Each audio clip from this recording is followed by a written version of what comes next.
Welcome to the Animal Training Academy podcast show. I'm your host, Ryan Cartlidge, and I'm passionate about helping you master your animal training skills using the most positive and least intrusive approaches. Here at ATA, we understand that navigating the vast challenges you encounter in training requires a comprehensive base of knowledge and experience.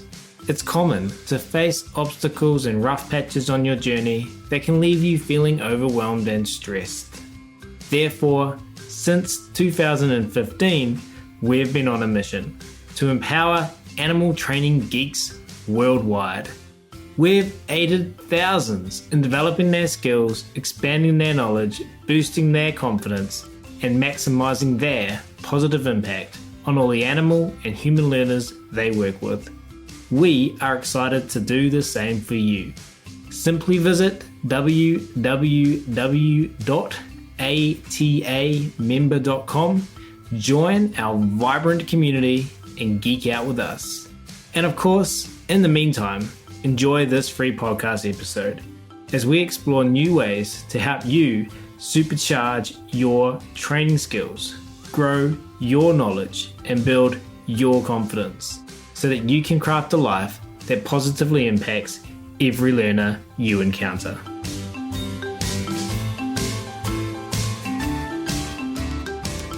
But we will start today's episode where I'll be having a conversation with Dot Baisly.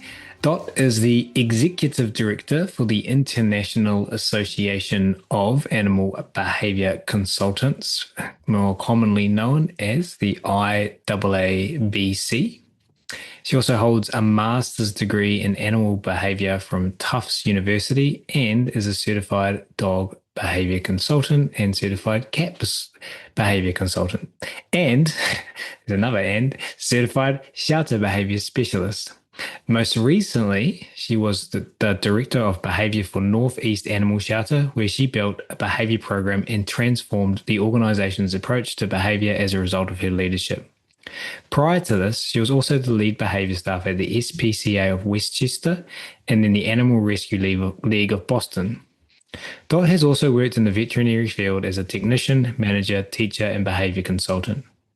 In her private practice, Dot specialises in consulting with shelters to improve behaviour and operational programs, working with veterinary clinics addressing behaviour services, and working with pet guardians that are experiencing complex behaviour issues. So without further ado, it's my very great pleasure to welcome Dot to the ATA podcast show today, who's patiently waiting by somewhere on the other side of the planet. Dot, thanks so much for taking the time to come and hang out with us at Animal Training Academy. Thank you so much for having me. I'm really glad to be here and really excited to talk about one of my favorite subjects in the entire world, the joint standards of practice. Something that might have kept you awake a couple of nights over the last wee while.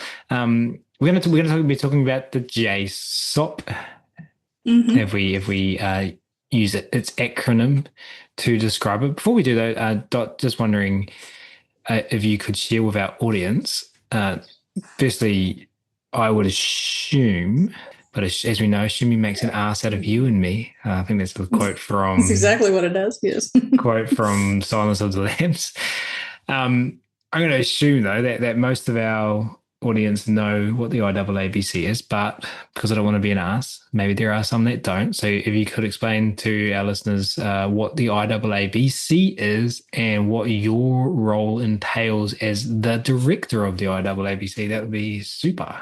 Okay, well, the International Association of Animal Behaviour Consultants is a trade organization. We're based in the United States, but we represent behavior professionals throughout the globe in over 30 countries. We have members working in animal training and behavior, and we are one of the very few independent third-party certifications available to practicing professionals within animal training and behavior. And so we're unique in the fact that we represent not only dogs, but cats, parrot, horse, and shelter specialties.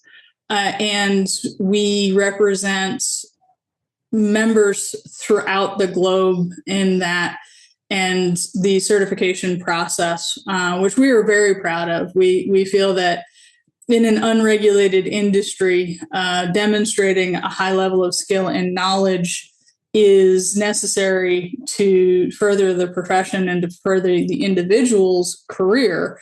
And our credentials are some of the highest standards available to achieve in that. And our credentials are available to anybody practicing anywhere in the world.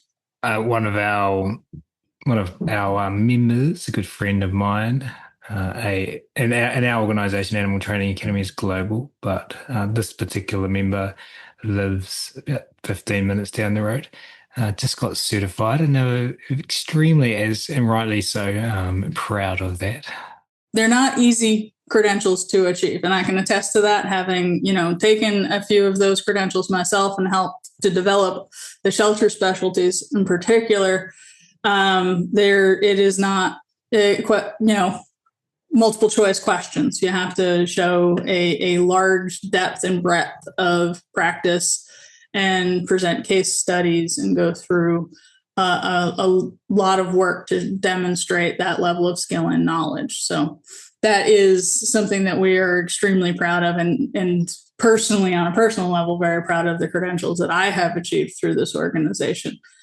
As the executive director for IAABC, I work as the employee that helps move the daily operations and works with the board to set goals and leadership and help be the translation between the board of directors and the operational staff to ensure that we are achieving the goals that we want to achieve, and that we're setting goals that are achievable but aspirational as well. So last year in 2025, we released our first 5-year strategic plan, which is available on our website to any member who's interested in finding more about what the IAABC hopes to do and is planning to do in the next 5 years as far as growth and reach goes.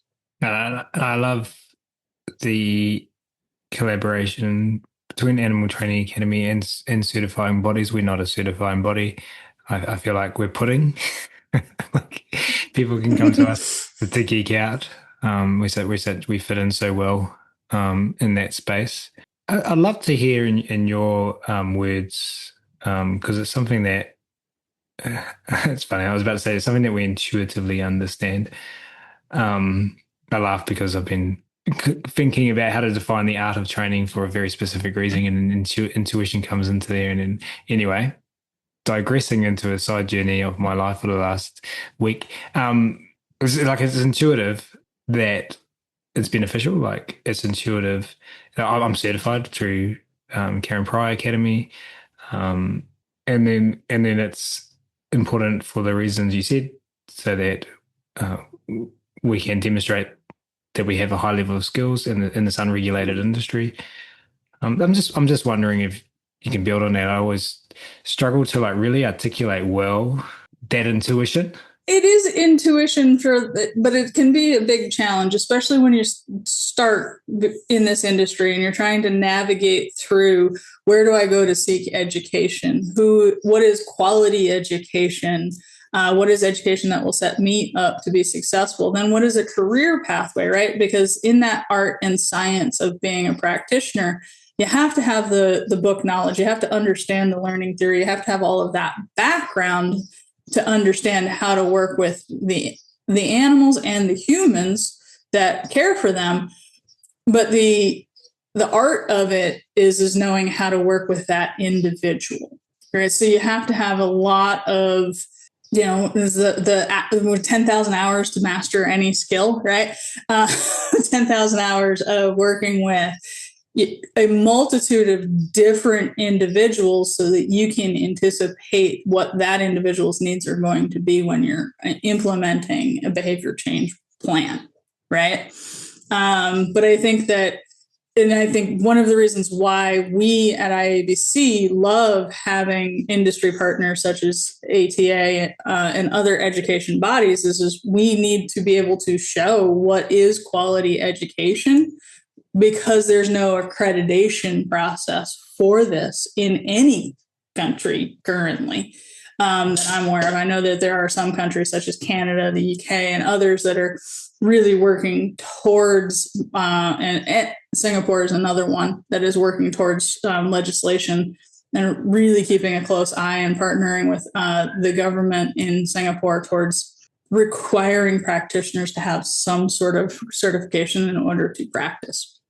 Right? But how do you get a certification? You need that education, you need that support, you need that community so that you can develop not only the book knowledge, but that art, that individually tailored behavior plan for those to meet the needs of the individuals in front of you. No other way to do it. Yeah. But yeah, so from our perspective, because we are a membership trade organization and a certifying body, to maintain the independence of our certifications, we don't provide education, right? So we have a third-party independent certification process. So that means that we don't provide you with that education. We are merely testing your skills and knowledge through our certification process. Interesting. I hadn't really thought about it before. Now that you say that, it makes sense. I'm glad I asked that question. All right. We are going to move forward and discuss this initiative spearheaded. Am I correct in saying this? Spearheaded by the IAABC? So the IAABC is a part of the steering committee. The steering committee for the Joint Standards of Practice comprises of those organizations that were original signatories. So we work in partnership with Karen Pryor Academy, APDT International, and IAABC Foundation. Because at the time of the inception of the Joint Standards of Practice, IAABC was one organization. Now it is the association, that is the side that the organization that I oversee, and now the foundation, which is the education, which is now an independent organization. So it's those original signatories that are the steering committee. We have additional signatories that have been with us for some time, such as the Grisha Stewart Academy, Assistance Dogs International. So yeah, so we're not, I wouldn't say that IAABC is spearheading anything, right? We are a part of a coalition. This is very much a coalition. We want to ensure that this represents the future of our industry, not the vision of one organization. And just for you to let us know, we are going to talk about what this is soon. I mean, your job as a director is to have these conversations and communicate this to our industry. If you were to say, "Hey, Ryan," if you were to say it now, can you articulate for me in a clear way, with common language that your audience would understand what a steering committee is?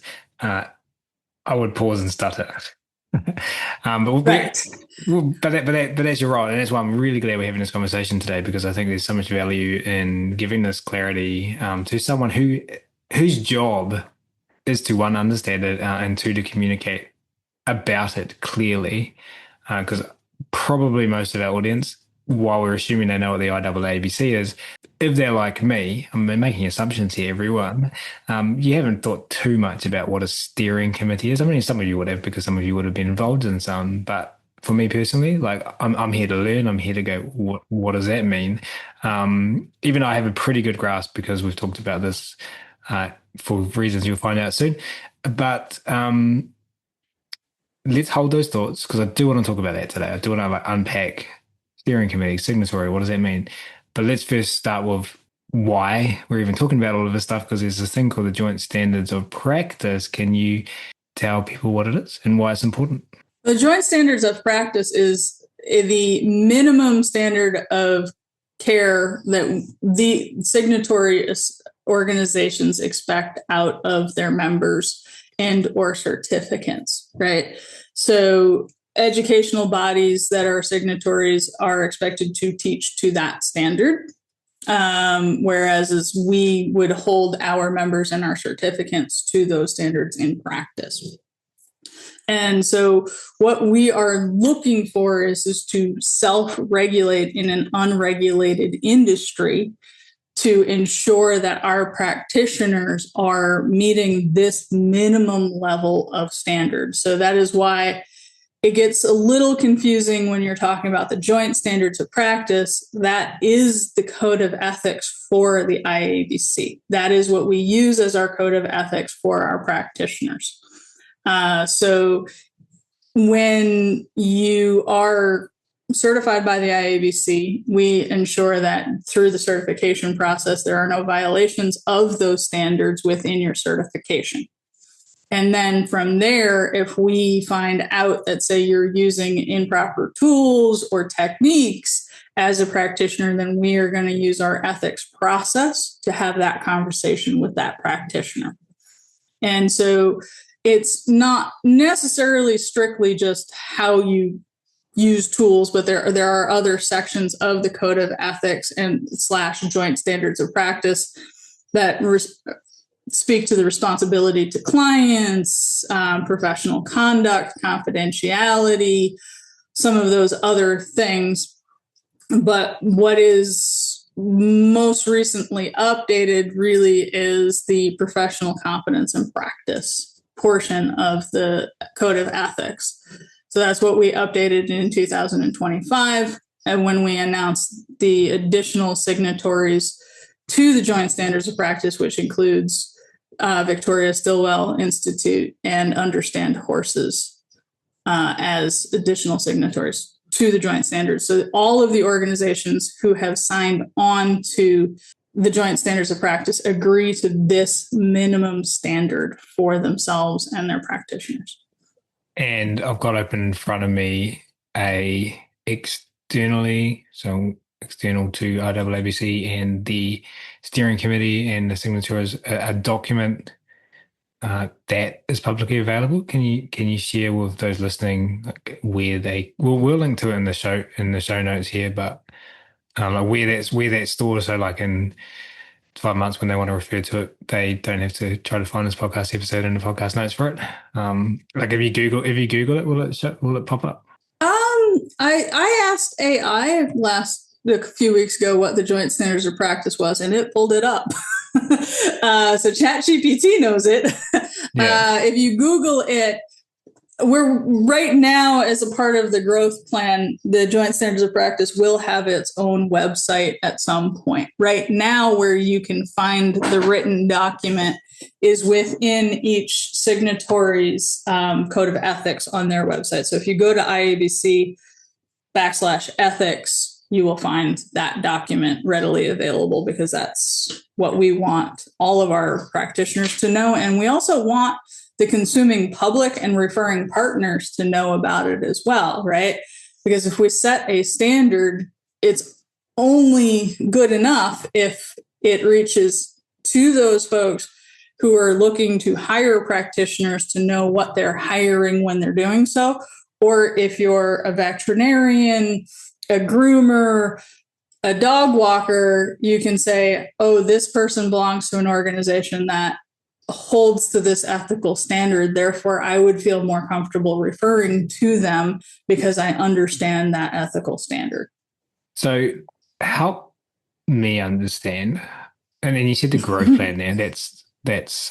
I'm not saying because this is confusing. It's not confusing, but I just, yeah, when there's something, and let's refer to the art of science that I was talking about before. Like, I haven't really thought too deeply about that, but I started to think deeply about it this week, and I was like, okay, cool. There's all of these layers and all of these things I hadn't thought about. So when I say help me understand, I'm not saying like it's not intuitively understandable, but if the listener of the show, if you're the listener of the show like me, and I'm going to assume you are, you haven't thought too much about this. So that's why this is a great opportunity now to talk directly to Dot about it.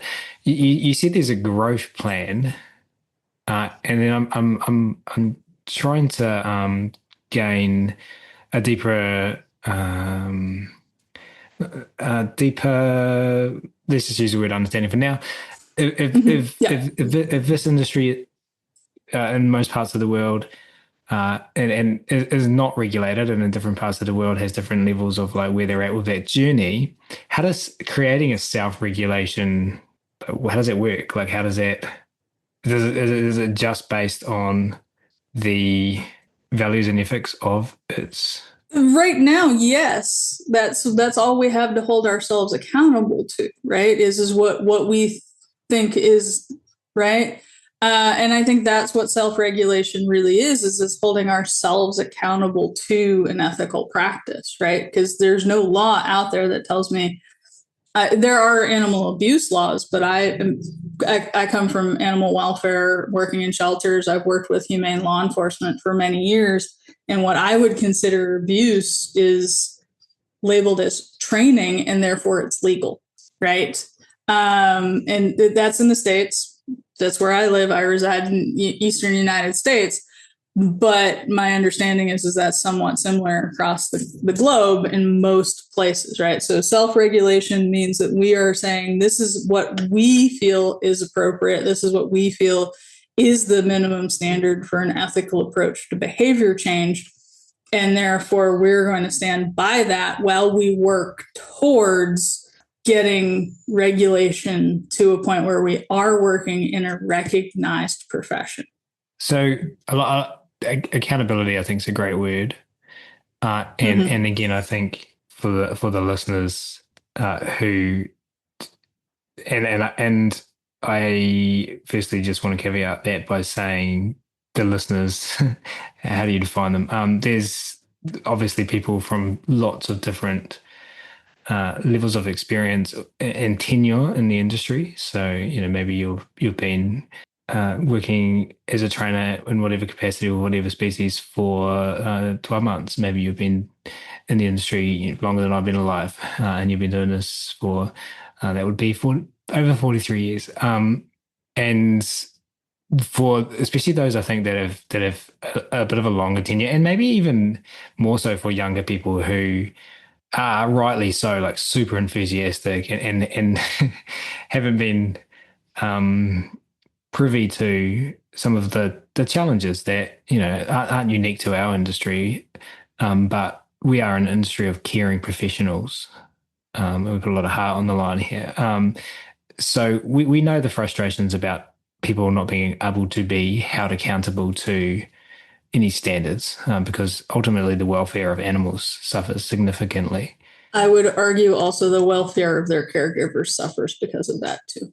And then ultimately the welfare of trainers, Exactly. who burn out and leave us, which we can't afford to have. And is the feeling like the growth plan, when you think about it, and when you think about your vision, and you can answer this in whatever way is most appropriate, the vision of a steering committee or your personal vision, that the growth, the voice, the community grows in influence. Grows in influence, grows in reach, grows in, I mean, like that's really the influence that we want, in the growth that we want is to be able to say this is what this profession entails, right?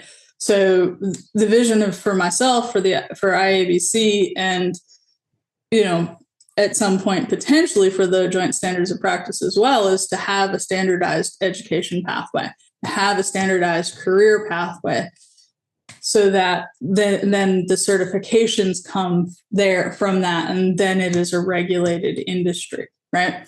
You can hold people accountable to their practice. For those of us on the evidence-based side of that argument, we want to ensure that in that process, we are advocating for an ethical approach to behavior change. And that's where the joint standards of practice really comes in to play, is that describing what that ethical approach looks like. Logically for Ryan, everyone. Assume everyone can follow this logic. The saying, if you're not going to do it, like, I'll do it myself, like, came into my mind, like, when we're frustrated at the lack of regulation, like, we can swear on this podcast, so we can say, fuck it, let's do it ourselves. And and the logic part that I was getting to was like, when countries, governing bodies, the word catch up comes to mind. When it becomes reinforcing for them to think about this and why it might become reinforcing, that's a whole nother topic. But logically, there's going to be already something in place. Exactly. So it was logical.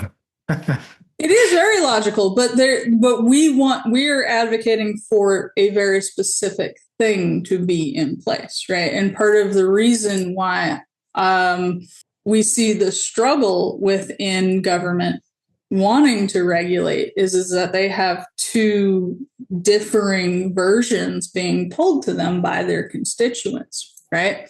And so how do they know what is an ethical approach to behavior change when they're not animal care or animal experts in any way? They may have some pets at home, but they have two sides of the profession giving them very different versions of what is correct. So we want the growth in the vision of the joint standards of practice is to make it so that those of us on the evidence-based side of that argument have a strong voice, a united voice, a collaborative voice that says this is what ethical behavior change looks like, and that is what should be represented within the legislation. Yeah, logically. And we're talking about influence over time. What? Mm-hmm. But that logically, right? I'm sure that there are people in this world who would tell me that I am completely wrong and that it is illogical and that, right? Exactly. So, but that's what we want to do as a collaborative, as a coalition of organizations, which is what the joint standards of practice is. It is a coalition of organizations who've all raised their hands and said, we agree, this is the minimum standard of an ethical approach. And we want to raise that voice so that it is collaborative, it is one voice, and we can help to move the world in the direction that we all agree is a better direction. It sounds really hard. It can be, yes. It is very hard, right? I mean, if you look at even just where, like the street that I live on, which the street behind me, there's 7 houses on this street, right? And I assume I'm the only animal behavior professional on this street other than the other human being who lives in the home with me. And we're the only ones who don't have an invisible fence, shock collars, or prong collars on our dogs, right? And so how can I change the minds of my neighbor directly across the street from me if I can't change the minds of other professionals? Or get other professionals to agree with me and to have that conversation. I say it's really hard for that reason, because I can just appreciate that there people, like, this is a good thing. It's not a bad thing. Like people are just so different and they have such different perspectives on things, and there's always an alternative perspective to. This has been my experience anyway. Most things.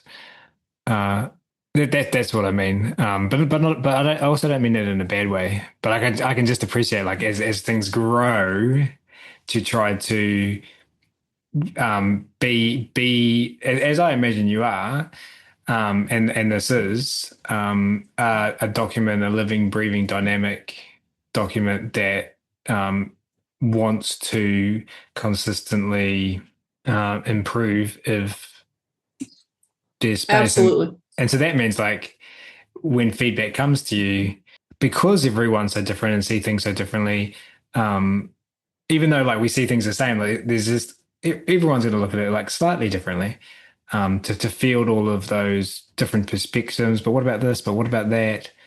And to accommodate to that. That's what I mean when I say hard. Again, not in a bad way. Just it sounds hard. Like, so hats off to you.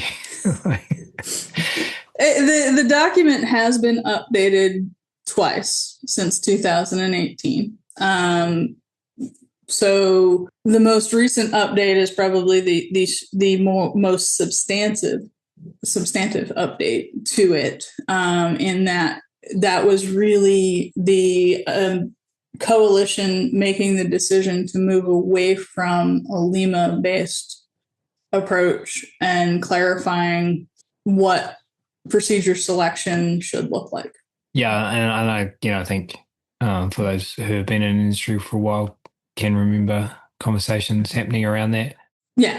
And it's been an internal conversation at IAABC for many years, and then it became a little bit more public in the past few years. And it also coincided with the Joint Standards of Practice having those conversations internally as well. So these conversations happen in multiple circles and multiple deviations throughout that process, which there are lots of things out there that help us realize, oh, okay, yeah, that is confusing to the public. That is confusing to the practitioner. How do we clarify? Right. And so the document in and of itself will be available or open for public comment from, members and interested parties throughout the signatories within, the next 6 months to a year. We want to hear from the folks that are on the ground practicing that we represent, so that we can do the best that we can to continue to represent those professionals. Yeah, and again, why I say that's hard. I mean, the conversation is one where the stakes are high, opinions can vary, and emotions run really strong, which is the definition given of a crucial conversation by the book Crucial Conversations.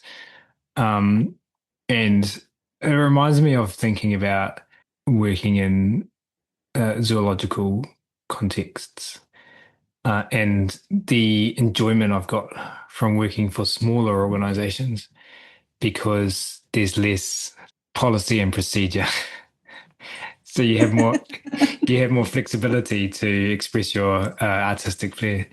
And then being part of organizations that have grown substantially from a small team to, doubling, tripling, quadrupling in size, and the requirement you see in that space for clarity, shared language, policy and procedure.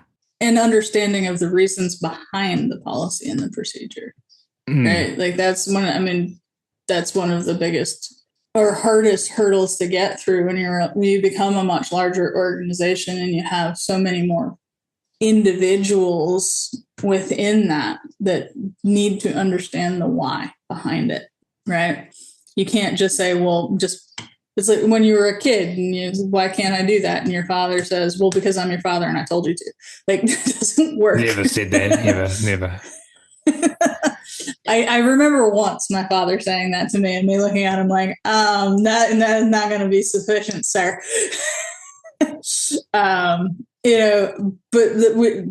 that's when you have folks out there who are a part of your organization who represent you and you represent them, and from IABC's perspective as a trade association, we want to help develop them as professionals, help them have access to work that pays them appropriately and all of those things, right? We have to have an understanding from them as to why we have the standards that we have. Otherwise, we're just talking into the wind. Is there anything you want to add into what we've already shared today as to why? I think for me, it really is that vision of what this profession can be, in the future. And that is making it so that the legitimacy, that if it gains more legitimacy as a profession, I'm not saying that it doesn't have legitimacy now. I think it just needs more so that people understand what it is, that the buying and regulating bodies understand what it is and what we do. And again, working in animal welfare for over 25 years, I would love for the behavior team in the shelter to have the same buy-in from leadership as the veterinary team does, right? And you don't see that very often because behavior is complex. It's got a lot of gray areas, and I didn't have to go to school and get a degree and then pass boards in order to practice. Whereas as the veterinarian who has a equally or more, you had to go through all of those things, but veterinarians don't focus on behavior. That's not taught in vet school, right? And some vets do, and the ones that do are amazing, but that's a specialty within the profession, right? Whereas what we need is similar legitimacy as professionals. Let's talk about now the recent transition. So you used to remind me, was it last year? The change? Yeah, November 25. Yeah. Thank you. You said a big part of the change, I'm going to try to get my language right, was the professional competency and practice component. Yes, sections 3 and 3.1 and 3.2. So what used to be in the joint standards of practice was 3.1 was 2 sentences, and it basically said, we'll work off of a Lima-based framework. The document didn't define how we defined Lima either within that document. So it has now gone from 1 to 2 sentences to probably a page and a half to 2 pages of information on the well-being and the 5 domains was added, and then 3.2, which is now added within procedure selection. Awesome. At time, is there anything that, because you, the listener, can go and find this document and read 3.1 and 3.2, not 2 sentences, but 1.5 pages. Is there anything you'd like to share? Anything else you'd like to share with the audience today in regards to that, why it came about, why it's important? Anything else? I think 3.1 is important because it is based off of the current science, which is the 5 domains, right?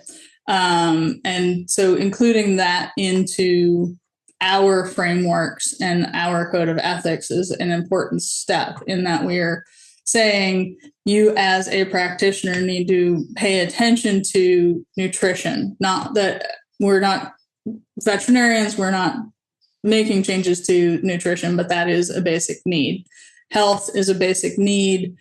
Physical environment are basic needs. Behavioral interactions are really where we sit as professionals in that process, and adding that, and then adding the mental state of the individual learner into that based off of the science that we know thus far. I think that really lends credence to this document. And then within procedure selection, professionals shall not use training, management, or behavioral modification techniques that rely on pain, fear, distress, or harm. That is the basis of a ethical standard in my mind, and everything within that section then goes on to explain that more. And I think for us as practical professionals, we also have 3.2G, which talks about what happens when you have an animal that is already on or working with some techniques or tools or management that don't fit in with this standard. So what do? Do you turn them away? No, we don't want to turn them away. We want to work with those individuals to get them to a better place, right? So I think that having that conversation and being open and honest about we are going to encounter clients and learners that are in need of a more ethical approach, that we should provide that ethical approach to them. I can appreciate that transitioning from 2 sentences to a page and a half was, again, a lot of work. It took some time, yes. How many times do you think you've read that 3.1, 3.2? A couple of thousand? Yeah, probably a few thousand. I mean, how many deviations have I read? That would be a better question. It's an interesting right? journey, isn't it? To be so attached to something with, and again, like in a really positive way. I'm just, having been on similar journeys myself, not writing something like this, so industry wide, but like to just be so attached to a specific piece of copy with such a strong mission to relay information. It's just such an interesting journey, because then you lose sight, not again, not in a bad way, but you can lose sight of like how others read it, because you're so attached to it. Every little like line and word is like so thought out, and like so kudos to the team. I know it wasn't just one person. It was definitely not one person. It was not one organization. It was the bulk of the steering committee, and then bringing it out to our signatories for input, and then bringing it out to external parties for feedback. It went through a lot of editing, and unfortunately, when you do these things, they take time, but that's because they need to. The effort is worth it in the long run. And you can't just turn these things around quickly, which sometimes you get frustrated because you're like, this needs to be updated. Let's get this done. Right. But it takes a couple of years sometimes to get everybody together. And everybody's got other work that they need to do too. Right. So, like we meet once a month, and we're meeting with, KPA and the foundation, and everybody's got like they need to run an organization and a business, and to stay afloat and do all of these there's other priorities within that. Right. So it definitely took time to put it together, but I think the effort shows in the end. Oh, totally. I know, like when I'm trying to work on communicating something clearly, succinctly, and maybe, and there's the pressure of everything else in your life, and you read it and you're like, maybe the first time you read it, you're like, oh, yeah, something didn't quite feel right. Like, you don't literally have these thoughts, but like there's something in you to go, something didn't quite feel right about that word in that sentence. And then the more you read it, like eventually you have to change it. And then like that becomes a day. So you were there in the editing process with us, huh? I mean, I guess I'm communicating clearly that I understand that when you are striving for influence, then you have a responsibility to do this, to communicate clearly, to be aware of and careful with the words that you're using. And try to see those words from as many perspectives as possible. Which is so hard when you've read it 50,000 times. Because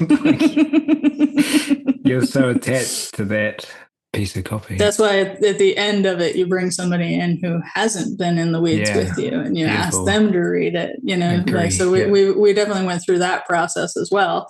And we brought in individuals who hadn't been sitting in this document forever to say, okay, fresh eyes, fresh brain, fresh perspective, give us what this says to you without any, or undue influence or pressure or anything like that. It's like, okay, you read this and then you tell me what your initial impression is as you walk away. So that then helps us gauge if we're making the impact and the impression that we hoped and planned. And then you become so grateful when they bring a perspective that you hadn't thought about, and then you're simultaneously like, God damn. It was so clear to me. But you're right. Why didn't I think of that 6 years ago? Right? No, I understand. But I don't think I've done anything to this level before, where I'm pulling in so many different signatories, saying that with that intonation on purpose, and being part of a steering committee. Can you talk a little bit about what the structure of this coalition is, and how when people are reading the JSOP and they realize that it comes from, but maybe they don't, but they realize that it comes from a steering committee, and they see Animal Training Academy is a signatory. Exciting. It's the first time I put that out there in public. What that means, because for most people, I'd say it would probably mean what it actually means. Right. So the steering committee is the group of original signatories that does the bulk of the work, right? So we get together on a monthly basis. We sit down, we talk about what is this or initially, what does this document need? Where do we want it to go? We put together most of the planning process. Then the signatories are those organizations who have agreed to these standards and are members of the coalition. And they're the ones, when we say, okay, we feel like this document is getting ready to put out to the public, then we say, what are your thoughts? What is your input? Those kinds of things. So the signatories have input. They're just not doing the bulk of the work on the ground in the monthly meetings. Really, that's the difference between the steering committee and the signatories. But every single person who has signed, every single organization, that has signed, has said, yes, we as an organization agree to these standards. Right. And as I said then, Animal Training Academy does, and is a signatory. And so what does that mean for our members or the public who goes, oh, Animal Training Academy is a signatory? Like, what is, they could go, oh, so if I go and read the JSOP, I can understand that this organization adheres to a certain set of values, which still do not align with what I personally, as an individual member of the public, want to align myself with. Pretty much, yes, that. It is the organization, or in your case, Animal Training Academy, agrees that this is the standard that we will be proponents of. This is the standard we will teach to. This is the standard that we will support our students to meet, right? And then from there, that hopefully helps all of those other things that we've talked about, where the practitioner can say, I'm a member of, and in many cases, practitioners are members of multiple, they belong to Animal Training Academy. They're certified by IAABC. They went to KPA to get their initial education. They went seek continuing education through the IAABC Foundation, right? So there's multiple organizations that the practitioner has contact with in different ways. And so depending on that type of contact will be for the actual practitioner. In our case, as a certifying body, we're saying that in order to maintain our certifications, these are our minimum expectations of your practice. Whereas as an educational body, you're not able to hold students to a specific standard, but you teach to that standard. We've been going for nearly an hour. Can you believe it? So No. I'm gonna borrow a question of another podcaster, Stephen Bartlett, who's got a podcast called Diary of a CEO, and he asked this great question at the end, and that is twisted for the specific context. What is one question that I should have asked you today about the JSOP that I haven't? What is one? That is a hard question. What is one question you should have asked? I guess I could turn that around on you and say, why are you excited to be a signatory?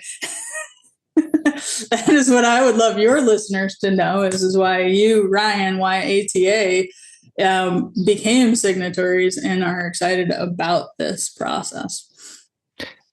Well, reading the JSOP, it feels like home, and a goal of ours is to be to have influence because we want animals to have as much agency and control. You know, there's some important elements of animal welfare that we think about in terms of our work. And so to have influence, you know, we want to be industry leaders in this space. And so just with that single line of thought, it was just a no-brainer. Right. And I think that and we, at the steering committee, all of the signatories are so excited now that we've put out these updates to the joint standards of practice and we've moved away from the Lima framework. We're so excited to see so many folks say yes, so many organizations saying, yes, this is home. This is what we've been waiting for. This is what we agree to. And so building that coalition in such numbers so quickly is really impressive and shows that there is consensus and ability to have collaboration and coalition within this industry. And for me, that is the most exciting part, right? That it's not about what IAABC wants. It's about what we all as organizations want and represent for the future of this industry.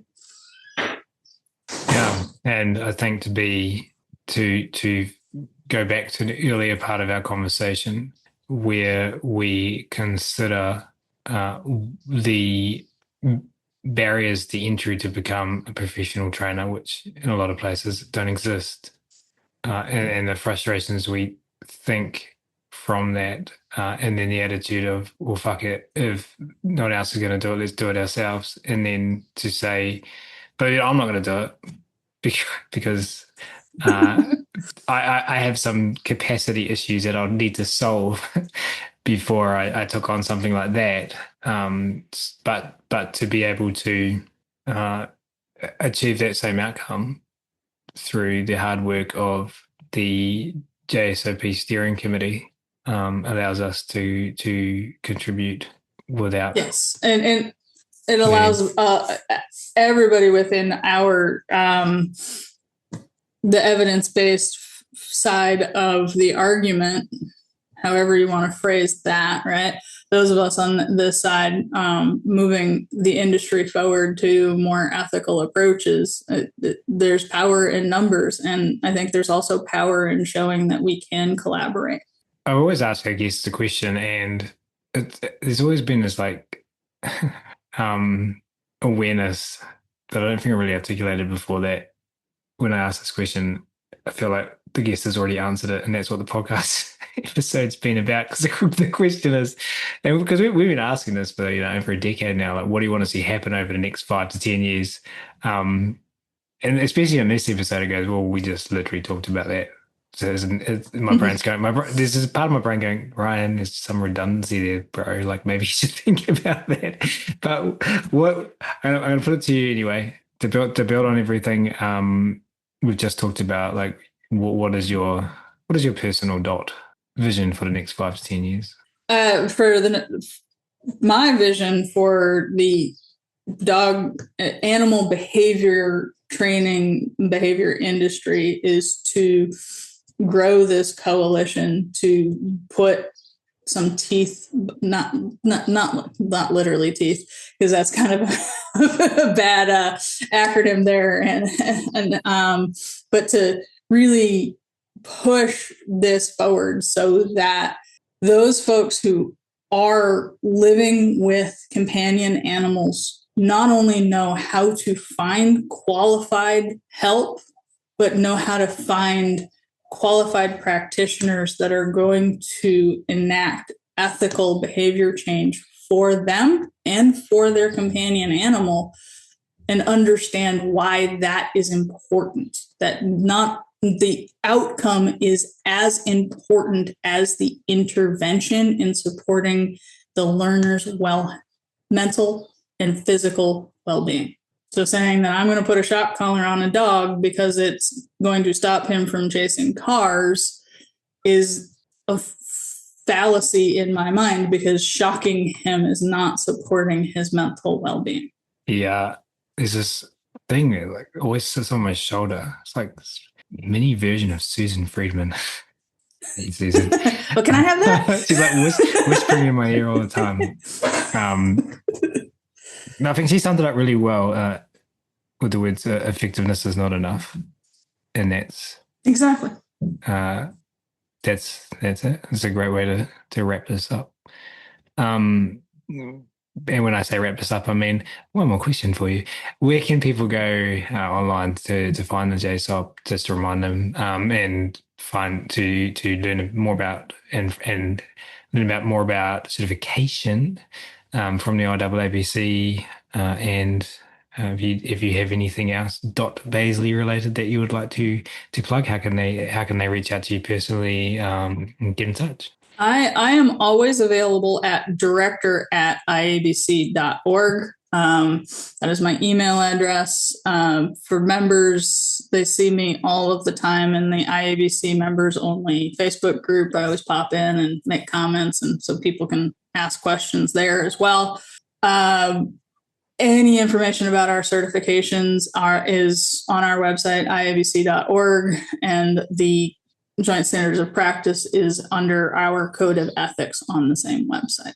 Amazing. And we will, of course, link to all of this in the show notes as well. Or, as we identified earlier, you can just ask AI and it will pop up the JSOP for you. Dot, this has been great. So from myself and on behalf of everyone listening, we really appreciate all of the work that you and the steering committee and the IAABC do. So thank you for that. And thank you for hanging out with me today and geeking out on joint standards of practices and steering committees and signatures and changing policy documents from 2 lines to 1.5 pages. We appreciate it. Thank you. Thank you, and welcome to the Joint Standards of Practice. We're so happy to have you guys here with us. I feel like we didn't toot that horn enough. So yeah, thrilled to be here. We're so excited to have you and all of the other additional signatories that are being announced at the same time as Animal Training Academy as well. Do you want to share who they are? We have a somewhat extensive list. I don't think I can share everybody all at once, but we have Milena DiMartini, Peaceable Paws.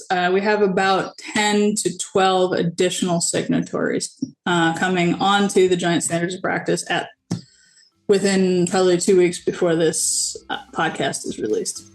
Amazing. Well, thanks everyone, and see you again soon. And thank you so much for listening as well.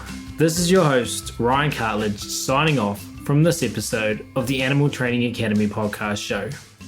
We hope today's conversation inspired you and equipped you with new tools for your trainer's toolbox. Remember, every challenge in training is an opportunity to learn and sharpen your animal training geekery. Embrace the rough patches, learn from them, and keep improving. And don't forget, the path to growing your skills and expanding your knowledge continues beyond this episode. Visit www.atamember.com to join our supportive membership, where you will find a community of trainers just like you. Together, we're making a huge positive difference in the lives of animal and human learners worldwide. Until next time, keep honing your skills, stay awesome, and remember, every interaction with an animal or human learner is your opportunity to create ripples. We're here cheering you on every step of the way. See you at the next episode.